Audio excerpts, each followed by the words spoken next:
Business ministries వారి అందిన వాక్య ధ్యానంలో ఈరోజు నిర్గమకాండము 17వ అధ్యాయము 7వ వచనం.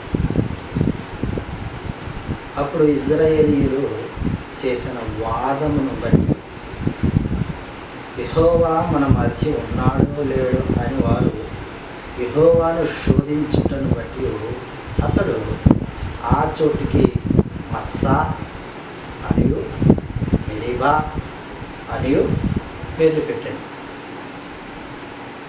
ప్రియమైన దేవుని సంగమా,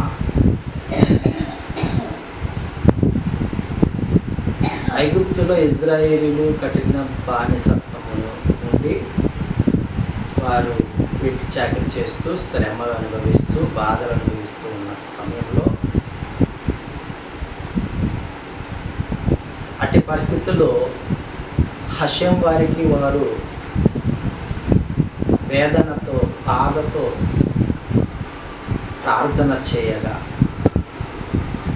వారి మొరను ఆలకించి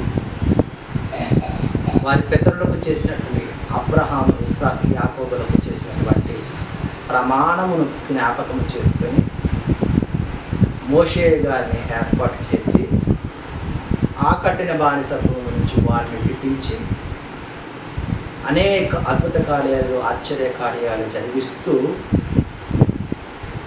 వారిని అరణ్యములో పాలు తేనెలు ప్రవహించే దేశములకు నడిపిస్తున్న సందర్భములో హషెం వారు వారిని పరీక్షించడానికి అనేక ప్రయత్నాలు చేశారు. కానీ వీరు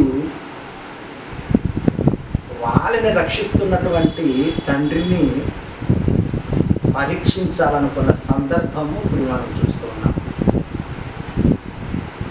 ప్రియమైన దేవుని పిల్లలారా, మనము కూడా ఎలాంటి పరిస్థితులను కలిగి ఉన్నామేమో ఒకసారి జ్ఞాపకం చేసుకోండి. సర్వమును సృష్టించి నీకు అక్కరగా ఉన్నవేవో ప్రతి ఒక్కటి నీకు సమకూర్చి వాటి మీద నీవు అధికారివై ఉండాలని ఆయన ఏర్పాటు చేస్తే ఆయన మాటలు కాదని మరి పాపము చేయటం వల్ల మరణం కొని తెచ్చుకున్న మానవుడు చివరికి ఆత్మస్వరూపి అయిన హషెం వారినే పరీక్షించేలాగున ఈ లేఖన భాగము మనకు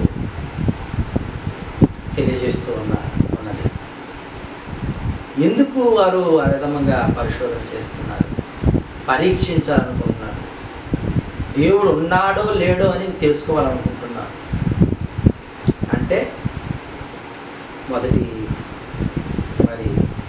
17లో మొదటి వచనం నుంచి మనం చూసుకున్నట్లయితే వారు సీను అరణ్యము నుండి రెఫదీములో దిగిరి.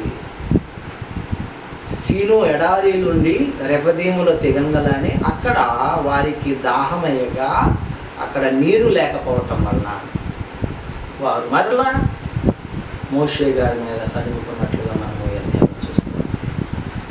సనుగుకున్నప్పుడు మోషే గారు మరి హషెం వారి దగ్గరికి వచ్చి, అయ్యా, నీళ్ళు ఉండటం వల్ల వారి పశువులకి కానీ వారి తాగడానికి కానీ నీళ్ళు లేకపోవటం వల్ల వారు రాళ్లతో కొట్టి నన్ను చంపేటట్లు ఉన్నారయ్యా అని హషెం వారికి, యావే వారికి ప్రార్థన చేయగా ఆయన సమాధానం మీద చెప్తూ ఉంటాడు. నేను నిలిచి ఉన్న బండను నీవు నైలు నదిని కొట్టిన కర్రను చేత పట్టుకొని ఆ బండను కొట్టగా ఆ బండ మీ అందరికీ కూడా త్రాగడానికి నీళ్ళు ఇస్తుంది అని మోషే గారితో చెప్పినప్పుడు ఆ సందర్భంలో మాట్లాడినటువంటి మాట ఈ యొక్క మాట. శోధించుటను బట్టి హషెం వారిని, యావే వారిని శోధించిన బట్టి అతడు ఆ చోటికి మస్సా అనియు మెరీబా అనియు పేరు పెట్టెను. మస్సా అంటే పరీక్ష,